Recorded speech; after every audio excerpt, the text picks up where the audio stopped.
જય દ્વારકાધીશ મિત્રો. તો આશા કરું કે બધાય મજામાં જઈશો. તો આજે ઝાઝા દિવસ પછી વ્લોગ આવે છે, કેમ કે હમણાં ટાઈમ નથી મળતો બહુ, અને શિયાળાનો દિવસ એટલે કેમ ટાઈમ વયો જાય કંઈ ખબર જ ન પડે. તો મેં કીધું આજે વ્લોગ એક બનાવી નાખીએ. અને વાસુ ગયા છે દુકાને, ને હમણાં બતાવું કે બધાય શું કરે છે.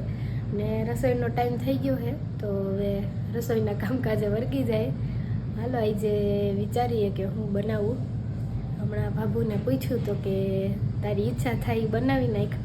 તો ફ્રીજ બાજુ જાય, વિચારું કે હું કરું, હું શાકભાજી હે જોઈ લઉં, પછી રસોઈના કામકાજે વર્ગી જાઉં.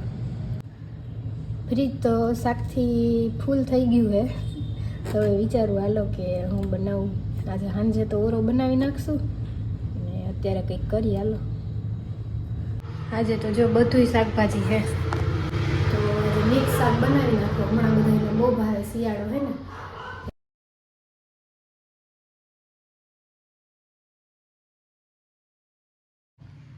મમ્મી નાઈને આવી ગયા ને કંઠી હમી કરે છે. ને પહેરવી તો તમે બનાવી દો. હા પહેરશું હાલો. ને કાપડ ઓર્ડરનું એ તો જોઈએ નવું ચાલુ કર્યું છે મમ્મીએ જ, ઓરેન્જ કલરનું. કાલે એક પૂરું કરી નાખ્યું ને. હા કાલે પૂરું થયું. આનું મમ્મી બે વર્ગી જ ગયા કાપડામાં. ઓર્ડર ઉપર ઓર્ડર આવા જ માંડ્યા છે. સવારથી ઉઠીને સાંજ સુધી એક જ. હા ઉઠીને કામ કરીને થોડુંક પછી વરી કાપડું, ખાઈ પીને વરી કાપડું. ઈને આનું બે એમાં કાપડામાં જ વૈગા દઈશ. હમણાં તો સારા ઓર્ડર આવી ગયા, તો હજી કોઈને ઓર્ડર દેવાનો હોય તો મને ફોન કરીને કહી દેજો. હમણાં તો સિઝન છે મેરેજની, એટલે પરી દીદી એ નાઈને આવી ગયા છે. આવી ગયો હાલો રસોઈ. હા વર્ગી જાય હાલો. મંડી સુધારવા ધીમે ધીમે, એટલે પછી 12 વાગે શ્રી બાપુજી આવે. વહેલું વહેલું ખાવા જોઈ બધાને અમારે. ને શિયાળાનો દી એટલે ભૂખે બહુ લાગે. અમારે તો બધા ખાવાનું એવું હાલે, ગમે શાક બનાવીએ હાલે. એ શું બનાવું? આજે મિક્સ કરી નાખ્યું છે મેં. મનસી મિક્સ શાક સુધારી નાખ્યું, થોડું ડુંગળીને એવું સુધારી. તો બધું શાકભાજી સુધારી નાખ્યું છે, બધું મિક્સમાં નાખ્યું છે. બટેટા, વાલ, ટમેટા, રીંગણા, ગુવાર, મરચાં 2-3. તો હમણાં આગળનું બધું તમને બતાવું. ધાણા જીરું, મરચું, ટમેટું ને લસણ એટલું ખાંડવાનું, અને પછી તેલ આવે ને ત્યારે એમાં જ નાખી દેવાનું. તેલ આવી ગયું હતું, એમાં રાઈ જીરુંનો વઘાર દઈને 2 સીટી થાય એટલે સીટી નહીં લગાડવાની, પણ 2 સીટી જેવું થાય એટલે ગેસ બંધ કરી દેવાનું. તો જો આવી રીતે શાક થઈ જાય, મસ્ત બફાઈ ગયું છે. હવે ચટણીને હું નાખી દઉં. તો હવે ઉપરથી ચટણી ને ધાણા જીરું બધો મસાલો નાખી દીધો છે ને, મસ્ત ચડી ગયું હોય. ને થોડુંક લીંબુ એટલે ખાટું મીઠું મસ્ત થાય. અને એ બધું નાખી દીધું છે, અને શાકે પાકી ગયું છે એકદમ મસ્ત.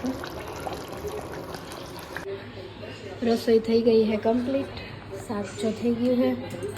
સંભારા બધાને બહુ જોઈએ એટલે અલગ અલગ. પપ્પા હાટું ટીંડોરાનો કર્યો છે, પછી વાસુને શ્રી હાટું કોબીનો, અને કોબીનો બહુ ભાવે બેયને. ને ડુંગળી તમારે બધાને જોઈએ જ. ને 2 ચટણી છે, લાલ ને લીલી 2. ને બાપુ કપડાં લઈને આવી ગયા છે, તો હકેલી નાખી હવે. અને સ્મિતભાઈને આજે હીરો નીકળ્યો તો સ્કૂલેથી તેડી આવ્યા.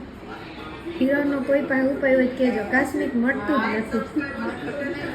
કમેન્ટ કરીને કહેજો કોઈ પણ એવો ઉપાય હોય ને તો. હાલો હવે કપડાં હકેલી લઈ. બાપુજીને વાસુભાઈ જમવા આવી ગયા છે. ભાઈવું તમને ભરેલું શાક, તમને બાપુજી બધાને ભરેલા શાક ભાવે એટલે હાલે. હું ને ભાભુ રોટલી કરીએ છીએ. 2 જણી રોટલીમાં જોઈ બધા ભેગા જમવા બેસે. રોટલી પછી રોટલી ઉપડે. સામેવાળા બા અત્યારે કચોરી ઢોકળીનું શાક ને લઈ ગયા છે. અડધાએ તો જમી લીધું, પણ ભાઈને બહુ ભાવે એટલે આવશે ઢોકળીનું શાક. સુગંધ તો બહુ સારી આવે છે.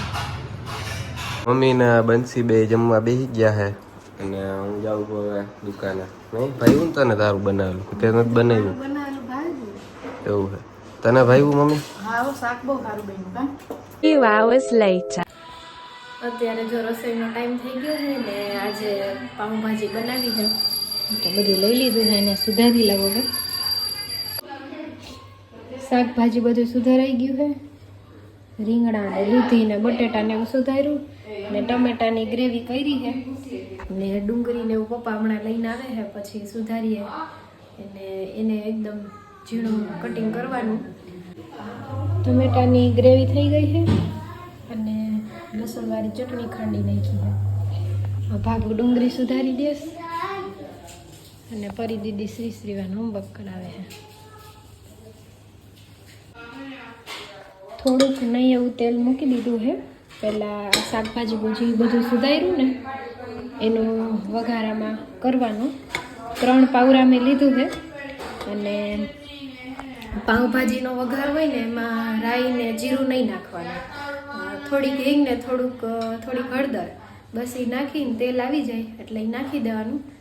પછી આ શાકભાજી નાખી દેવાનું અને 2-3 સીટી થાય એટલે બફાવા દેવાનું. એટલું બહુ ઝાઝું નહીં બફાવા દેવાનું. તેલ આવી ગયું હતું તો એમાં હળદર ને હિંગ નાખીને જો આવી રીતે શાકભાજી નાખી દીધું મેં અને ઉપરથી સહેજ મીઠું નાખ્યું 2-3 ચમચી એટલે બાફવામાં થોડુંક સ્વાદ આવી જાય. તો હવે બફાઈ એટલી રાહ જોઈ લઈ. શાકભાજી બફાઈ ગયું છે અને એમાંથી પાણી નીકળે ને એ થોડુંક રાખી દેવાનું ભાજીમાં નાખવાનું એટલે સ્વાદ સારો આવે. શાકભાજી જો બફાઈ ગયું હતું એને આવી રીતે છૂંદો કરી નાખ્યો છે અને થોડો અત્યારે કરવાનો પછી વઘાર દેવાઈ જાય ને ત્યારે થોડુંક ઉપરથી આમ કરી નાખવાનું એટલે હરખું છૂંદાઈ જાય અને સ્વાદ સારો આવે. અને આ શાકભાજી બાફીએ ને ત્યારે થોડુંક પાણી નાખી દેવાનું. હું તમને કહેતા ભૂલી ગઈ હતી. તેલ જો મૂકી દીધું છે. અમારે ભાજી જાજી છે એટલે મેં 13-14 પાવરા નાખ્યું અત્યારે અને ઘટે તો પાછું ઉપરથી મેં નાખી દેવાય. ને બાબુએ વાલનું શાક વઘાર નાખ્યું. અમારે કંઈક નવીન હોય એટલે શાક રોટલી તો કરવાના જ. કાં બાપુજીને ના ભાવતું હોય કાં પપ્પાને ના ભાવતું હોય. ભાજી બાપુજીને ભાવી દે તો પપ્પા કહે મને નથી ભાવતી તો પપ્પા હાટ વાલનું શાક અને તેલ બસ આવે એટલે વઘારમાં રાઈ જીરું નહીં નાખવાનું. પાઉંભાજીમાં રાઈ જીરું ના હોય બસ ખાલી હિંગ હળદરનો વઘાર દઈને શાકભાજી નાખી દેવાનું. વઘાર પહેલાં થઈ જાય હિંગ ને હળદરનો પછી ડુંગળી સુધારી હોય ને એ નાખવાની.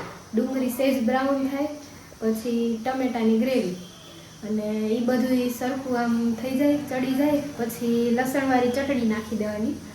પછી એને સહેજ હલાવી નાખવાનું. પછી થોડોક ગરમ મસાલો પાઉંભાજીનો મસાલો અને સ્વાદ હોય એટલું ચટણી મીઠું અને ધાણા જીરું. તેલ આવી ગયું હતું એટલે જો મેં ડુંગળી નાખી દીધી હતી. પહેલાં થોડીક હિંગ અને થોડીક હળદર નાખી દેવાની અને ડુંગળી ચડવા દેવાની. બ્રાઉન હવે થાય ને ત્યાં લગી હજી તો વાર લાગશે થોડીક. પછી ટમેટાની ગ્રેવી નાખી. આમળા કેન્ડી બનાવી હતી થોડીક ટ્રાય કરવા.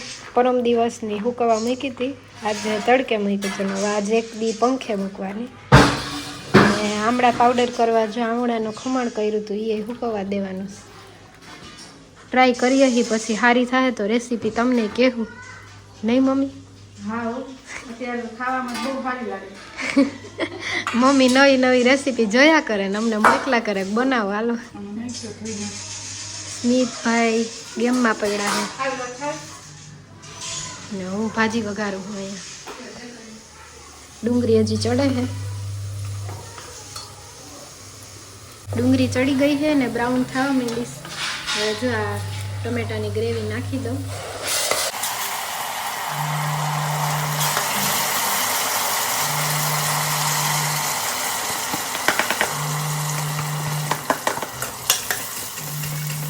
ટમેટાની ગ્રેવી ચડી ગઈ છે તો હવે લસણવાળી ચટણી ને મસાલો બધો નાખી દઉં.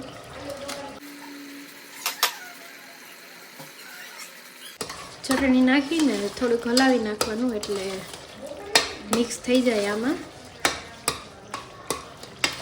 ને હવે ગરમ મસાલો ને એવું બધું નાખી દઉં. મને તો હવે અંદાજ આવી જાય છે એટલે આવી રીતે નાખવું. તમે સ્વાદ અનુસાર નાખજો એટલે વાંધો ના આવે વળી વધી જાય તો.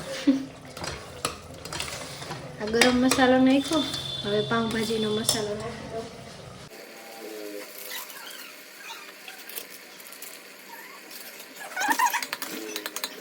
ને લીંબુનો રસ કાઢી રહી છે તો એ નાખી દઉં. હવે બધું મિક્સ કરી લઉં. થોડીક હવે કાશ્મીરી ચટણી અને ધાણા જીરું સ્વાદ પ્રમાણે નાખી દઉં છું. અમારે તીખું બધા ઓછું ખાય એટલે કાશ્મીરી ચટણી જ વાપરીએ. થોડુંક ધાણા જીરું.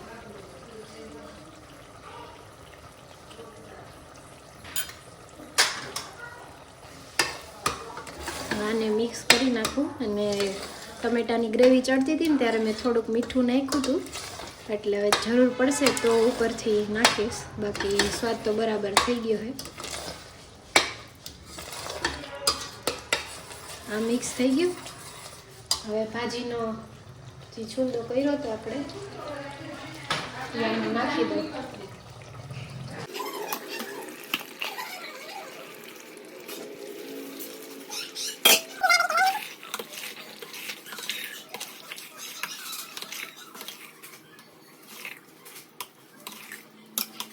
તેલ હજી દેખાતું નથી, હલાવીશ પછી થોડુંક ચડશે ને એટલે ઉપર આવી જાય તેલ. થઈ જાય થોડીક વાર પછી ટેસ્ટ કરાવીએ બધાને. ઘટતું હોય નાખી દઈ.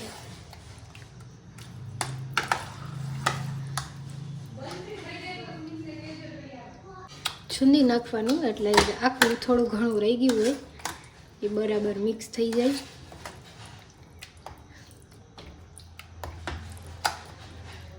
અને ધાણા ભાજી આમાં ભેગી મિક્સ નહીં કરવાની, બધું તેલ સોહી લે એટલે ઉપરથી નખાય. બાકી મસ્ત રેડી થઈ ગઈ છે. હવે એકાદ બે જણાને ટેસ્ટ કરાવીએ એટલે ખબર પડે કંઈ ઘટે છે કે નહીં.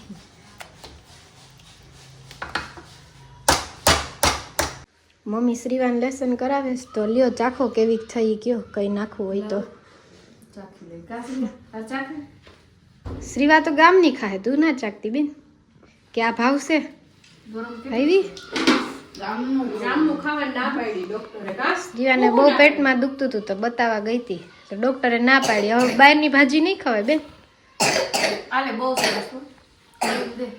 પરી દીદી ચાખી ગયા. તું ચાખીશ? મસ્ત બની કા, ગામની કરતાય હારી કા. શ્રીવા ખાવાનું ના પડી. ગામનું મગાવવું હવે હાલશે ને? ચાચીને બહુ સરસ આ બનાવે ને.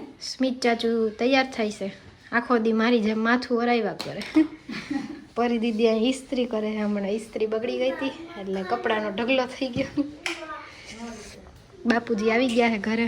હાલો બેસી જાવ જમવા. ભાજી હાલશે ને? ને હજી આમળાનો પાવડર થોડોક બનાવવો છે તો ભાભુ આમળા ખમડે છે. આની રેસીપી બતાવશું નહીં ભાભુ?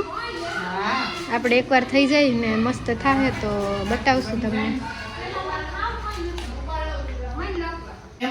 બાપુજી, સ્મિત, શ્રીવા ને શ્રીવાની બેનપણી એટલા બધા જમવા બેસી ગયા. તો ભાઈ તમને બેયને બેન? તને સ્મિત? બાપુજી તમને? સરસ સરસ, બહુ સરસ, એકદમ સરસ. તો હારું બે બધાને ભાવવું જોઈએ. સ્વાદીલા રહ્યા ને. તો હવે હું મારી મમ્મીને ત્યાં થોડીક ભાજી દેવા જાઉં છું. બધાને બહુ ભાવે એટલે દેતી આવું. મમ્મીને આવી ગઈ હું ને દીજુભાઈ રોવે છે ને આવું નહોતું. બાજુવાળા ગામમાં જતા હતા એને ભેગું જ આવું હતું. પાવભાજી દેવા આવી હતી ને આ બે તો જમવા બેસી ગયા. ચાખો તો ખરી ભાજી કેવી બની. હવે કાલે ભાજી બહુ સરસ કલર બહુ સરસ આવ્યો. બરાબર તારા હાથનું ઓલું આવે મને તો આવડી જ જાય ને પછી. જાય મારી અથરોટી આવી જાય. બીજું ભાજી ખાવી તારે? બ્રેડ બ્રેડ હે બ્રેડ ખાવી? હું ખાશો તું? કોણ લાવ્યું ચોકેટ? પૂઈ. થેન્ક યુ કહી દે. ભાઈ ભાજી બહુ મસ્ત બની હો. આ નકરી ભાજી લઈને બ્રેડ ઉગાડશે ને એમ નામ લુખા લુખી. સમય તો વાટ જોઈને બેઠા જમવાની. બ્રેડ વગર હું ખાઈ આમ હાલો લઈ આવ દો બ્રેડ. બીજું હું તો થાય અમે દાળ ઢોકરી કરી રહી. એટલે જ દેવા આવી તમને. થોડીક દાળ ઢોકળી થોડીક પાવભાજી ખાવ. બહુ સારી. બીજું ના ખાવી ભાજી? દીજુને તો ગામમાં જાવું સટાણે. દૂધને લઈ જ ન જાતી હો બંસી. હે આવું તાર માર ભેગું આવું ને હાલો આવતો નહીં આવતું મારી પાસે. હા કહી દઉં છું તને નથી આવું ને મારી પાસે. કોણ આવ્યું હે કોણ આવ્યું પૂછી કોણ આવ્યું. મમ્મી ત્યાં ગઈ હતી ને બીજ પછી બહુ રોતો હતો ને ઘરે પછી આવતી રહી હતી એટલે આગળ વિડીયો ઉતારતા ભૂલી ગઈ હતી ઉતાવળમાં. તો આ બ્લોગને અહીંયા જ એન્ડ કરું હું અને હા ચેનલને સબસ્ક્રાઈબ કરી દેજો અને વિડીયો ગમ્યો હોય તો લાઈક ને શેર જરૂર કરી દેજો.